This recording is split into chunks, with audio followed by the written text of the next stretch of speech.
Now let us discuss about non-parametric equivalent of ANOVA.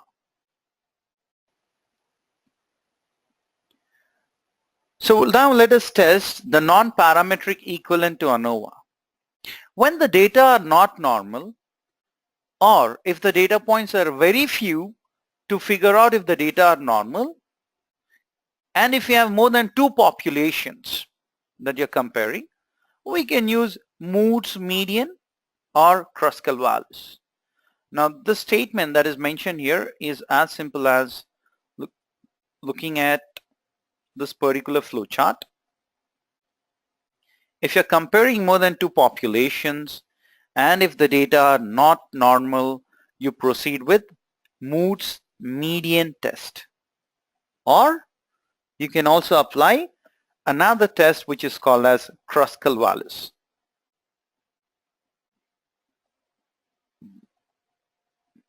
Kruskal-Wallis test. Yeah. So back to this. Okay. Here, since you're comparing more than two populations, when we write null and alternate hypothesis, we write it in the fashion that we have written for ANOVA. All the medians are the same. At least one median is different. Right? That would be our alternate hypothesis. Now Moore's median assigns, this is how it works, it assigns the data from each population that is higher than the overall median to one group. Say you have all the values and you have a median there. If you have values greater than this median, you assign all those values to one group, say group A, and all the values which are lower to another group called group B. Right? It then uses something called as chi-square to check if the observed frequencies are close to expected frequencies. So we will do a thorough analysis of chi-square test and then we'll understand this. For now, just remember this statement. And then Kruskal-Wallis is another test that is non-parametric equivalent of ANOVA, and Kruskal-Wallis is considered to be an extension of Mann-Whitney test. But what is the finer nuance between these two? What is the finer nuance between these two?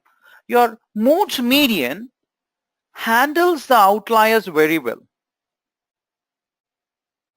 Right? It handles the outliers very well. However, Kruskal-Wallis test is considered to be more powerful than Moore's median test in most cases. So ideally you can try out both of these and you can evaluate the results of both of these tests and then take a call. Yeah. Here is a case study that we'll be dealing with. Height growth.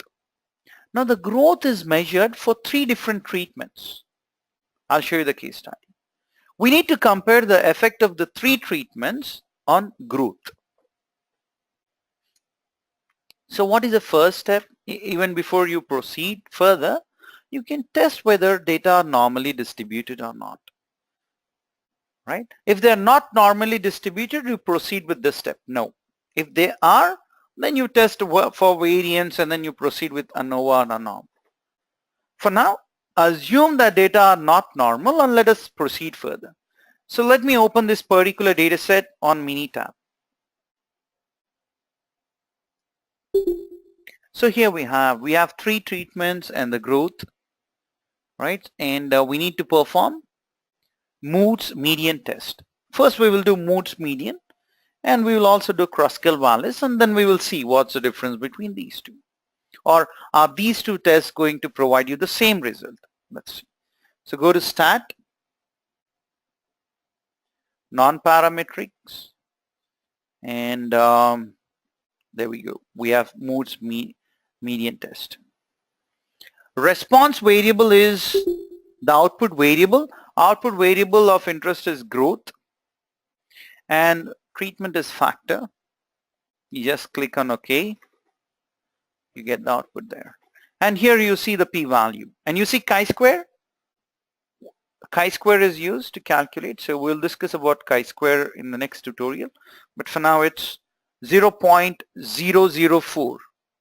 This p-value is less than 0.05, which indicates that there is no difference in the growth. That means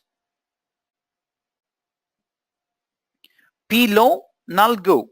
So let me go back here and explain. So here the p-value, do I have it here? Okay, fine. I'll write it here. So the p-value is 0.004, which is less than 0.05, which implies p low, null go. That means we reject null hypothesis.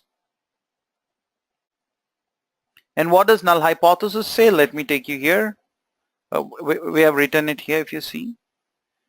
Null hypothesis says all the medians are the same. So null hypothesis says the height growth of all the three treatments is the same, but alternate hypothesis says height growth of at least one treatment is different. So here we have proven alternate hypothesis basically, or we reject null hypothesis. But now let us also do Kruskal-Wallis test and let us look at what happens to your p-value when it comes to Kruskal-Wallis test. Because Kruskal-Wallis test is considered to be more powerful than Moore's median. Let us try this.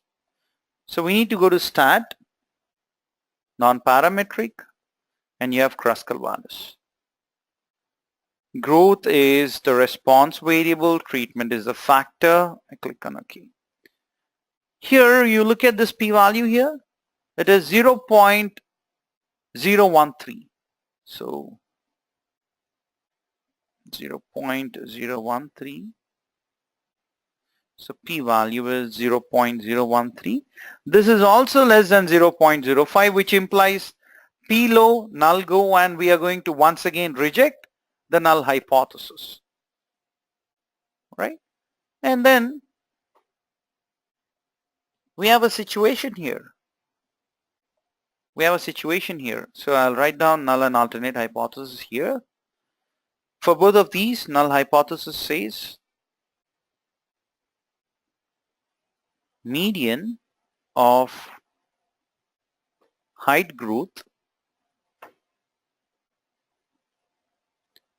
for all three treatments is the same. Alternate hypothesis says median of height growth of at least one treatment is different.